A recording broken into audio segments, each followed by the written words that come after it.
Welcome everybody, this is the Right Fit podcast, episode 2. My name is Maz Compton, I'm a media personality and I'm fascinated by the world of influencer marketing, and I'm joined as always by Taryn Williams, who is the CEO and potty-mouthed founder of the Right Fit. Can you please just explain that story? Okay, I did a speaking engagement just recently at one of the top 4 very corporate establishments in Sydney, and I potentially maybe swore a little bit more than I should have in a very inappropriate context. So now I am the potty mouth founder, and I will be trying not to swear tonight. I know, but you are allowed to because it's a podcast, so we can do what we like. Podcasts are cool. You can swear as much as you like. You really, really can. Today we're joined by Dean and Simone. Thanks for popping in, guys. And what I want to do is just quickly get to know you guys in like a little snapshot. So we'll start with Dean. Do you want to introduce yourself to the listeners and how you kind of fit into this spectrum?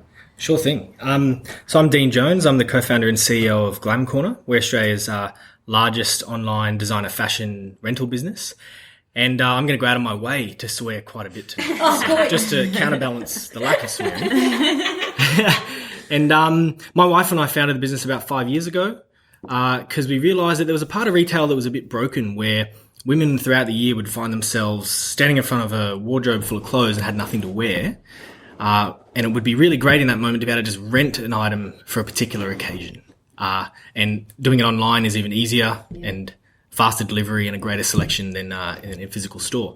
So we founded the business back then, and it's sort of been onwards and upwards since then. That's awesome. Okay. I'm a total addict. I love it. I have rented so many different dresses. It's like I don't have the guilt anymore of being like, oh my gosh, I purchased all of these things and I never wear them, and like jam them down the back of the cupboard. It's so amazing. True what you say, Dean. When every girl has had that dilemma where their wardrobe is stacked full, as is the spare room wardrobe, and they're like, I've got nothing to wear. And all the husbands were like, oh, you women. So I feel like you've saved marriages. No, hey, thanks for that. I mean, you're right too. Single-handedly, yeah. Cheers.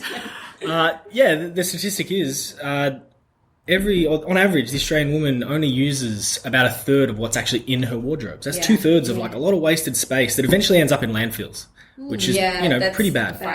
So we're providing part of the solution to that, which is another reason why we're doing this. Cool. And Simone, what do you do? Tell us a bit about you. So I'm Simone Bevan. I'm the head of influencer marketing at Magnum and Co.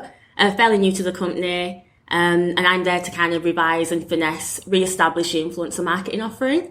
So we're going through quite an exciting time at the moment where we're just preparing to relaunch the offering to press and to the industry.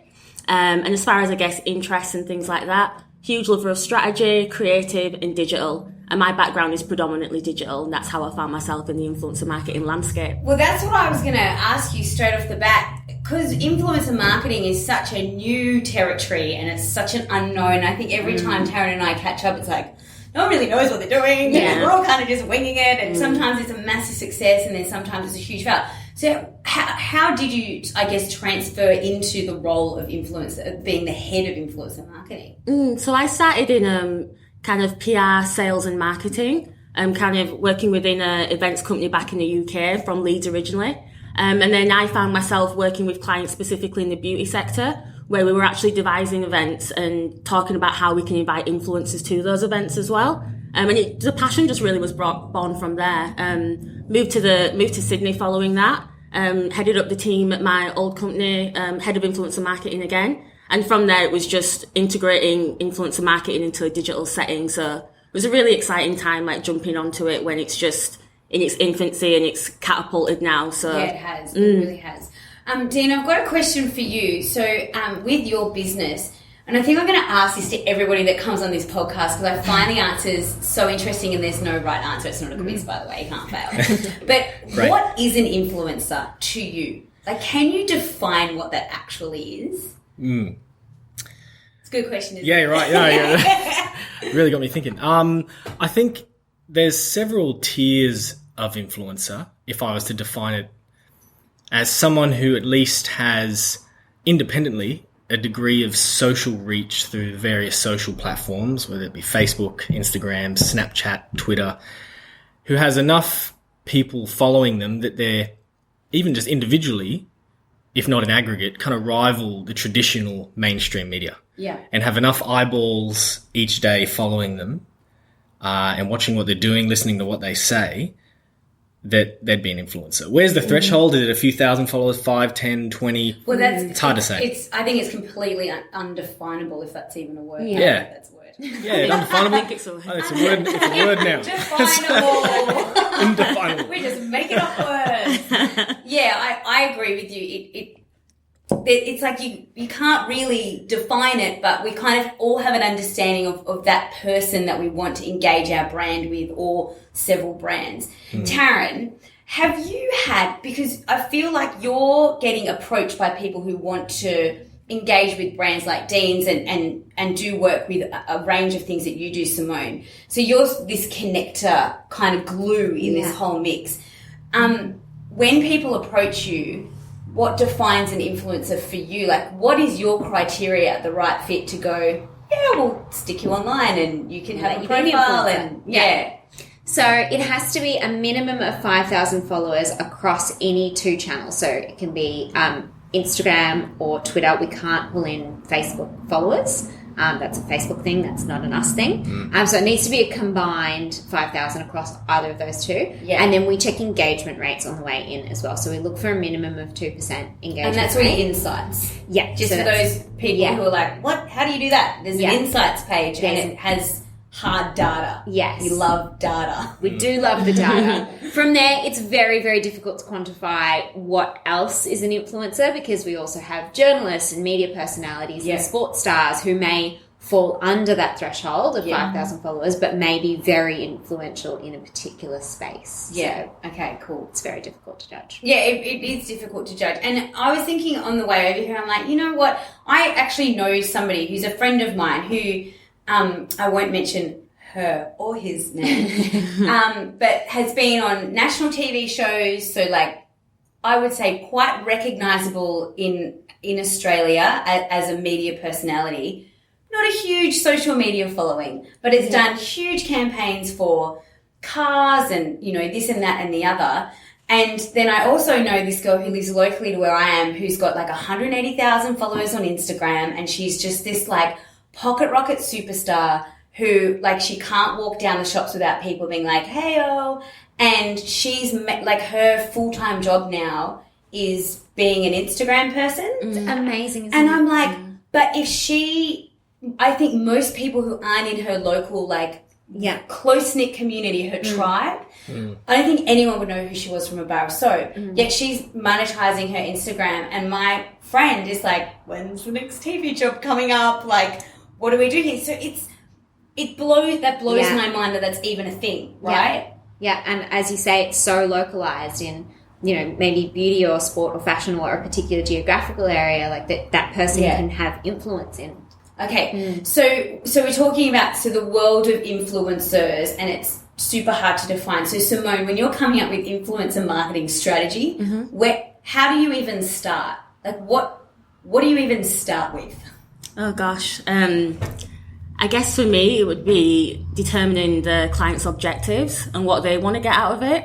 I guess to your previous point, to the 2 different spectrums of your friends, to me they would both be an influencer. But it would depend on the client's objectives as to which influencer I would put forward in that respect. Okay. So it'd be kind of establishing the client's objectives, what they want to get out of the activity, understanding their audiences and doing a bit of persona research so that we know who we're actually targeting in the campaign. So you have to actually Insta-stalk the Instagram people. Yeah, Insta-stalk effectively, and a list of influencer criteria that we want to kind of, that is part of your job description. It's really cool. Like, it is. Yeah, It's like full-time stalker.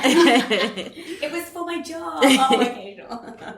But yeah, I guess there's a number of criteria that we would take into consideration for an influencer marketing strategy. So it's everything from kind of personas and audience research, right through to just understanding like the technical workings of that client site. If we're driving traffic to a particular landing page, is that gonna, does that work right? Does that function right? Do we have a really sort of comprehensive and top level user experience? So there's lots of different elements that go into an influencer marketing strategy. And so then how from that, like from, I guess, getting a bit of paper together of like, these are the people, how do you go forth and engage? Do you DM people? Are you like, hey, yo, love your page, want to promote this brand? Like, is that kind of how we do things these days? It is to an extent, and that does work. I mean, where I would usually start is emailing them if I don't have that personal relationship with that influencer already.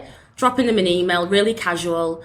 You've got to remember it's kind of a real person that you're speaking to. So just, hey, love your channel. Make it really bespoke and really personal, because these people get influx with emails every single day. So if you show like a genuine interest in their channels and what they're talking about and writing about, it just gives you that extra hook to be able to start that conversation and build that relationship. Yeah. But yeah, emails, sliding into the DMs, like there's lots of different techniques that we can use to get the conversation. Because we're all so contactable now. Yeah, absolutely. You know, like I guess you really can, if you really, really wanted to, you could probably find it. You could probably hit Zac Efron up with an email. Yeah. Like we could probably between us find his personal email address. So true. Yeah, by one degree of association.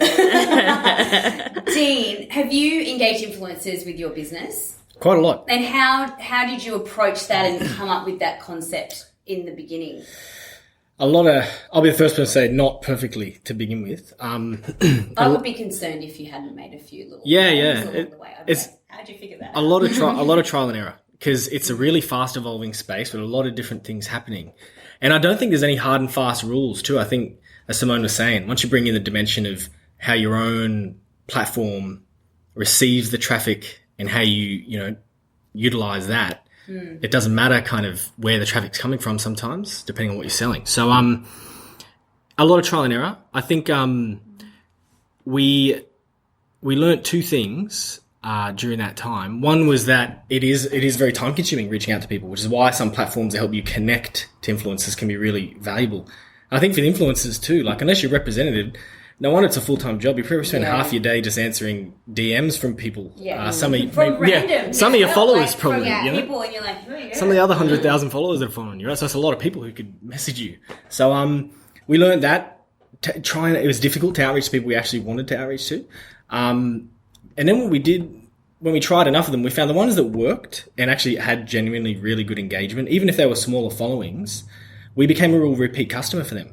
You know, we didn't just do it once, we did it multiple times. So our strategy kind of got refined over time. And then we started also working with a PR firm on our side, Sweaty Betty PR in Sydney, who helped do a lot of that heavy lifting of kind of filtering through all the different options that are out there and suggesting a whole bunch that we could possibly work with, and then reaching out to them. And the ones that got back to us, we worked with. So hopefully that answers your question. I mean, it does. Not perfect yet. It's a very open-ended question. Yeah. Have you ever reached out to an influencer and they've just gone, no, not keen? Yes. Do you take that personally? Because I would. Maybe early on. What do you mean you don't represent my business? Yeah, maybe early on. And look, you got to be commercial about this stuff, so I didn't take it personally. But probably a bit silly, because that was a few years ago. And given the budget we now have for influencer marketing, we probably never want to work with those people ever again. Right. They probably will regret that. Yeah. Now. Yeah. And maybe for now.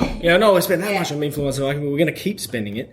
And given they didn't want to work with us in the past, they kind of fall to the bottom of the list when there's a lot of other options out there they need to remember. Yeah. So we've been rebuffed a few times, but it happens less and less. But and I think it's how they go about it too. Like I think if they come back and say, look, I can't right now, I'm working on a conflicting brand, or, this is, I'm working on this type of campaign at the moment and I'd love to consider, but the ones that just either don't reply or reply, these, I'd like to be paid X much more. Yeah. I think Do you can see definitely that a lot rub the wrong on way. the right fit without throwing anyone under the bus? Yeah, we definitely see the people who work really, really regularly and who have repeat business and clients who just come back again and again. Simon Hancock that we had on the other day is a perfect example of that. Who always go above and beyond, who always put in the extra mile. The clients ask for one post and they'll always do a second one, at no extra charge, or, really do something to earn that relationship and get those repeat bookings. That definitely stands out on the platform. You see that all the time. And brands gravitate towards that and away from people who are less easy to work with or more demanding. Because them and their marketing spend, and it is maybe one-sided me saying this, will just take their money somewhere else. Yeah. There are plenty of other options out there. Right? Fair enough. 100%. So we've gravitated into the money conversation, which is a really, really interesting one in this space. Because we see it on the right fit. There's a lot of contra opportunities for people who are trying to, build content to create and drive engagement and build their profile and make it into a full-time thing. And then there's like $20,000 jobs. Like there's a huge scope and a big range. So I'll throw it over to Simone. How do you figure out how to pay and what to pay an influencer and for what? I guess because it's such a self-regulated market, it is the biggest question that I get more than any other. Like, what is the benchmarks versus reach versus engagement rate? Yeah, because I don't think there's no equation yet. No, I don't think there's a formula yet that we could say it's this and that. There's no guideline, and as far as I would be aware, I don't think there ever is going to be one. I think all that you can do is have your KPIs, have your objectives front of mind, understand how you want to work with that influencer and put your own value against that partnership. And in that, establishing your own budget and just knowing the outcomes that you want to get for the level of investment that you're going to make. So obviously for me, like, if I was engaging a brand ambassador, regardless of reach, just who I thought was super on brand, really passionate about my client and the brand that I'm partnering with. Yeah. If I was talking about working with them long term, the level of investment that I would have for that would be very different from, like just a seeding opportunity where I'm just trying to get a number of Instagram posts. So with that, I really think about the person's time that they're investing in creating this content, familiarising themselves with the brands, because ultimately, you're paying someone to do a job, and I think that needs to be considered as well. Yeah, so Dean, is there some element of risk that you feel when you're, like, this is your baby, this is your business, like this, this is something that you created and have built from the ground up, and you're handing it over to a total stranger who you may or may not follow on Instagram. How do you feel doing that? Or can you just completely make it a business thing and go, there's no emotion involved here. If they do a crap job, we won't book them again, and that's just the risk that you take. It's both. I don't want to make that my answer like every question you ask. I keep asking you two questions. Yeah. I'm going to just start asking you one question and then let you answer that and then go, but it could be the other way as well. Yeah.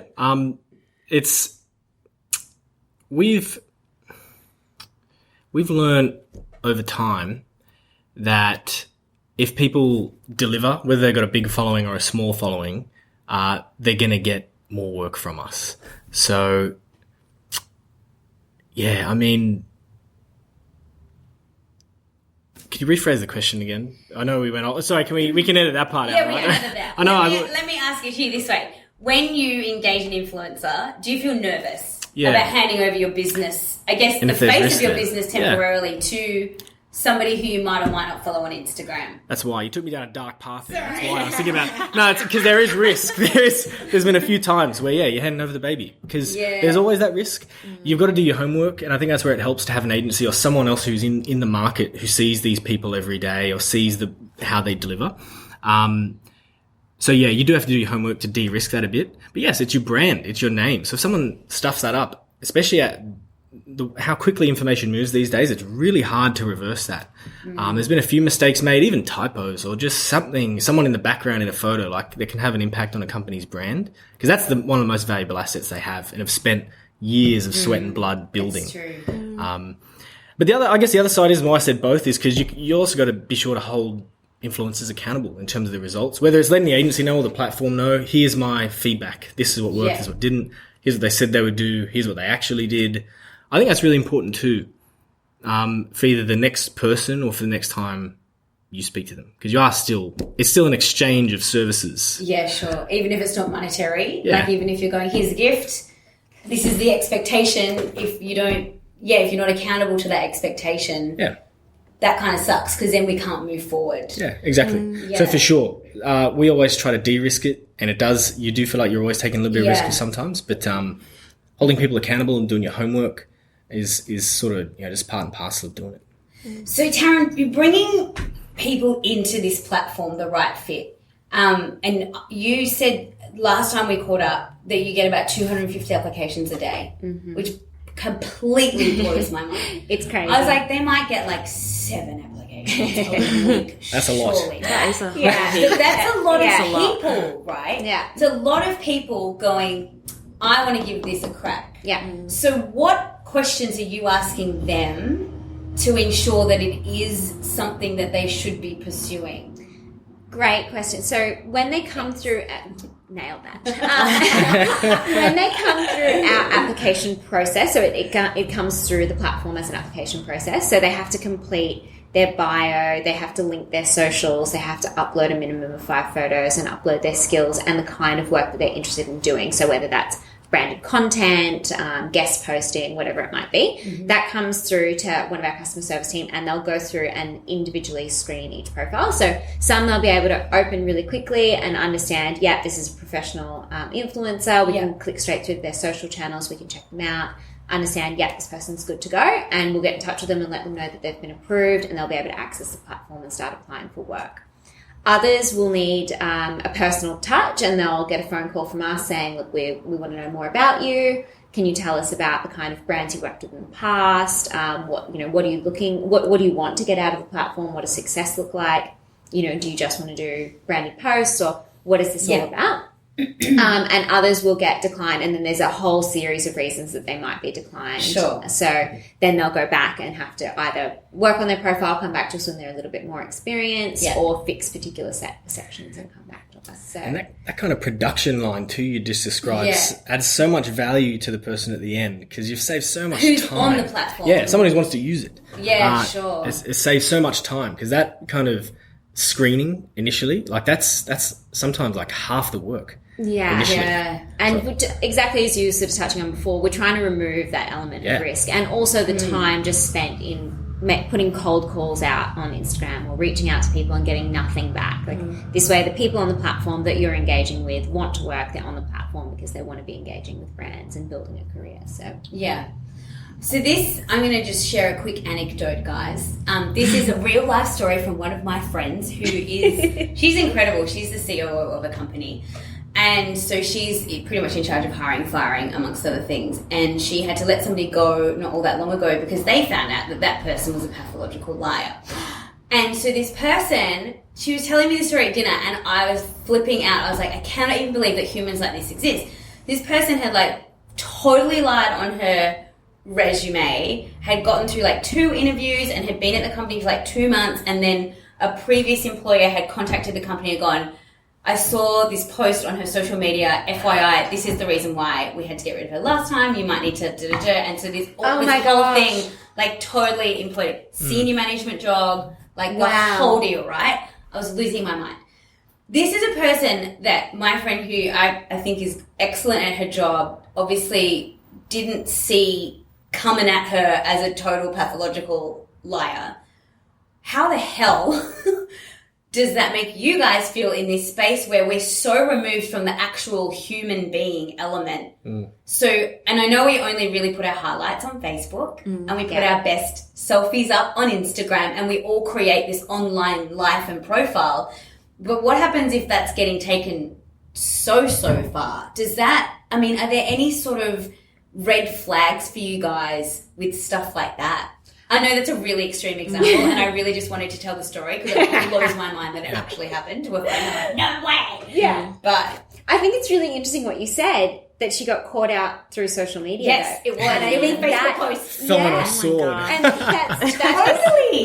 Because it's really interesting. I think that, and that's sort of what we do see these. It would be incredibly difficult to live a false life because you have all of these social channels to feed. And I think that's why brands are so savvy, is you can look at, and you can check out someone's, a lot of the brands that we work with, one of them is a fitness and sports brand, and they will go and they will check back 52 weeks ago and see, how often are you in the gym? Do you drink alcohol? How often do you drink alcohol? Yeah, right. Is that you eating a burger on a Friday night? You are not the right person for our brand. So it's, you can be your whole life, or as much of it as you want to live online now, is available online. So that's true. So difficult. So Insta stalking, I feel like it's just the way to go. Yeah. Safety first, Insta stalk. It's just the way forward. Have you had any situations like that, Simone, where somebody who you've potentially engaged or wanted to engage for a brand of yours has just turned out to be not what you guys were thinking? Yes, actually, there's been a few instances. What's their handle on Instagram? Let's expose them. It comes up in yellow writing. It's not as controversial or maybe as juicy as as some of this stuff. Make it sound juicy. I know. Juicy. They're in jail now. Yeah, they got arrested. No, I guess the story there was it was a premium organic skincare brand. And it was really working with people who were into like holistic lifestyle and health and wellness. And it was like a full kind of like world that we wanted this person to embody. And they did kind of, lie and get through kind of our screening process because they were so keen to work with this brand.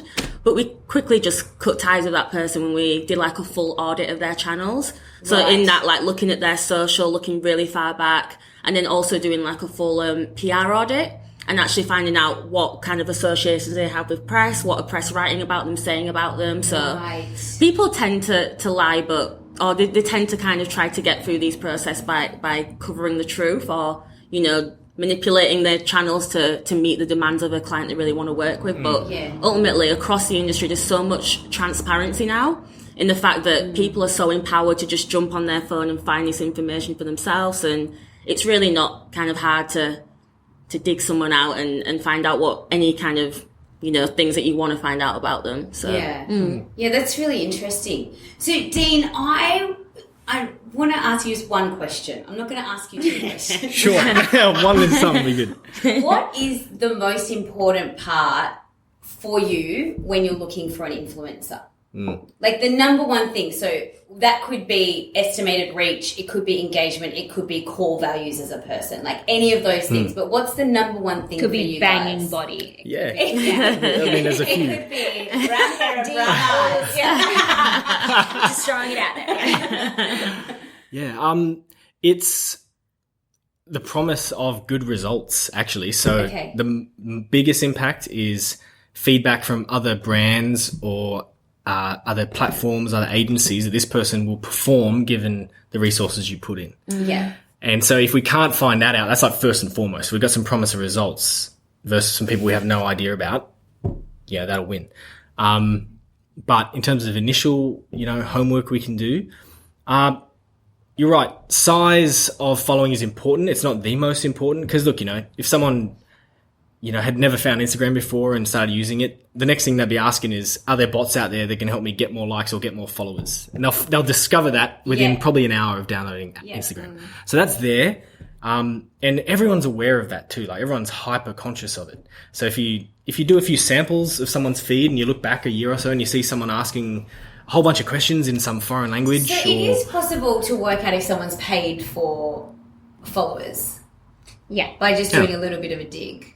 Yeah. Bit of common sense, and you can see quick spikes in, if all of a sudden they've gone up 10,000 followers overnight. And is that an immediate, red flag? Big time. See you later. Yeah. All of you across the board. Yeah. If anything doesn't look like, sorry to interrupt. No, it's okay. If anything doesn't look like organic growth, like an organic incline or decline, not that you would partner with someone who is declining, but it's a massive indication that it's a bot following. And another thing that I guess you can do is asking for an actual screenshots of their analytics and things like that. Yeah. So then when you're actually looking at the locations that their audience is from, it's a huge give into is that an authentic audience or is that a bot audience? Well, everyone's from Timbuktu. Yeah, exactly. Like the middle of nowhere. Some of the locations of these people are there's no reason why that person would accumulate a following in such an obscure country without paying for it. So there are bots. That people do that. It is, it's crazy. There are bots, but they're not very sophisticated, so it's quite easy for now to tell who's got a bot following and against who hasn't. Yeah, that's good to know. That's good intel. Yeah. I didn't even think about that until it came up just in the conversation. I'm like, oh yeah, there are crazy people that pay to get followers on their personal Instagram page. That's nuts. Why do we care so much? So I want to ask you, Dean, what's your advice? Because I know that this podcast is going to be listened to by definitely by brand managers, so sort of sitting where you are, Simone, but also influencers. And I want to ask you, what's your advice for people starting out? So people that have maybe been rejected by the right fit once or twice, and then they finally got it through, either by lying or by telling the truth. They'll never get through. That they've got 5,001 followers and they just got the green light and it's the very beginning of their career, potentially a great career as an influencer. What's your advice to them on how to start? Sure. I'd say quality over quantity. and avoid the shortcuts, which they're out there and they're getting more sophisticated. I'd say, like, every time we get around it, no bots, none of any other shortcut that maybe doesn't exist yet might exist in 6 months' time. Totally avoid that. Take the longer, more organic path of building up a decent following, an engaged following that's in a particular niche. I think that helps too, because I think a lot of brands have discovered the big blast influencers sometimes aren't the best value for money as 10 really focused ones in particular niches. That's interesting too. That's I love this, and you always touch on this about like saying no more than you say yes, like that, getting really, really clear on what it is that purpose. Yeah. It's got to. Well, that's just my philosophy on anything, but it's just got to align. Yeah, like purpose for purpose, or don't worry about it. Yeah, no point. And I think over time, and it is a longer term game if that's what you want to build the next stage of your career as. Yeah. To take that seriously and play the long game. Yeah, that's really good advice. Yeah. Simone, what's your advice to people in brand, so brand management, brand marketing, influencer marketing, on how to like nail a marketing strategy for influencers? I guess my number one piece of advice would be build... No bots. No bots. I think that's just the general takeaway from today. Definitely no bots. But definitely building long-term strategic partnerships. So working with people long-term, understanding their channels in their entirety, not like a spray and pray approach, like find some really targeted influencers, whether it's in a niche sort of sector, and just work out how you can work with them across a multi-channel approach. Just really, really kind of leveraging like lots of different touch points. So thinking we're beyond Instagram or beyond like a social channel. Can we leverage this person at point of sale? Could we use them and invite them to events? So really, really getting the most out of that partnership. And that's ultimately what's going to look the most authentic to the audience, because consumers are so savvy nowadays. So it's true. They really are, aren't they? And I think that's why this has exploded, because it's a bit of a stick up your middle finger to the old way that we were marketed and advertised to. And I think like definitely being in the generation that I am from, it's like, this is so obvious and in my face and I don't care what you're saying, that I want to move away and do something that I really believe somebody believes in. I think that's where it kind of has stemmed from.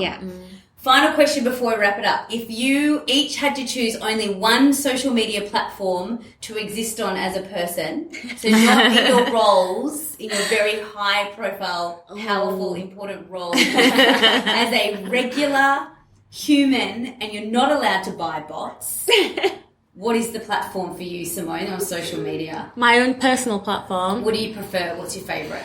My favourite is probably Snapchat. Yeah, it probably would be Snapchat. I wish I could get my head around Snapchat. I feel so like old, but I'm like, but how do I find my friends if there's no search? But it disappears. I don't get it. Oh, I love it. It's so personalised. It's so fun. And I love Instagram, but I feel like Instagram's a very aspirational channel, whereas Snapchat's just very like personalised and fun, and you only have a limited number of followers, but the people who you follow and follow you back, that's like your absolute team. Yeah. So like the 15 people who I might follow are like my best friends in the world, and we just have so much fun on that platform. So do you work with influencers on Snapchat? Is that starting to happen now? Yeah, absolutely. Absolutely. Wow. So especially when we're using influencers off for point of sale and things like that and events, then that kind of live streaming experience and things like that's like sense. That's priceless for the brands that I work with. So yeah, we're using it more and more. So Snapchat, Dean. I agree, Snapchat. I can't get enough of the filters.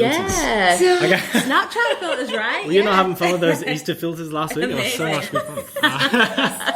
In so many different places I use that. There's so many new cool things. Taryn, what's yours? Gosh, I feel like I'm so old. God, it took me that long to get my head around Instagram and now MySpace. Yeah, exactly. Bring it back. I just got my head around that and making the unicorn away again. Oh, that's niche. That's niche. Shay's number one MySpace. Exactly. I'm actually building a whole new platform now. That's like vintage social media, isn't it? Everything old will be new again. Absolutely. I would have to go Instagram. Yeah. I do like the pretty pictures. I understand how to use it. I have not got up to speed with the Snapchat thing yet. I'm not cool enough, young enough. I feel like Snapchat's also simpler too, I think, sometimes. Yeah. Like to use. Instagram's a lot of work. It takes commitment. Yes. Yeah. It does. Although I wish that everyone could just stop with the new features, because now it's like you've got albums on. There's a lot of stuff going on right now. The Post carousels. the picture, and- put the Yeah, calm down, Instagram. Is that's my final message on this segment. What's yours? Well, do you know, even though I feel like it is quite vacuous and very toxic, depending on who you follow, but Twitter, I find personally, but I think that's because I'm an information junkie, and so I like just seeing all that information and not necessarily so many baby and pregnancy pictures that I get on Facebook from people that I don't care about. So for me, and also just being in media, it gives me just celebrity access, and I just feel like I'm really across the news stuff, and that to me ticks a few more boxes than... Probably making you smarter, Instagram. I don't know if it's well, making you smarter. I Yeah. didn't want to say that. Play with Snapchat filters. Definitely. Also, Put the Twitter bomb on. can be really, it can be awful and terrible, and there are just crazy people on Twitter, and there's no filter. But I think if you do follow it for the right reasons, you can find a really fun space in there to engage in current affairs, and it is it's totally different to the platforms that we've been chatting about. So I think that's why I like it, because for me, Facebook and Instagram is kind of my job. It's like a little part of what I do. You know, so for the Twitter sphere for me is like, oh, that's like me time. Yeah, absolutely. Hashtag me time. Simone, Dean, thank you so much. Taryn, as always. Thanks guys. This is episode 2. I think we should do another one. Yay. Right. Agreed. Cool. Thanks. Cheers. Thank you. All right. Yay. Have a good session. That was awesome.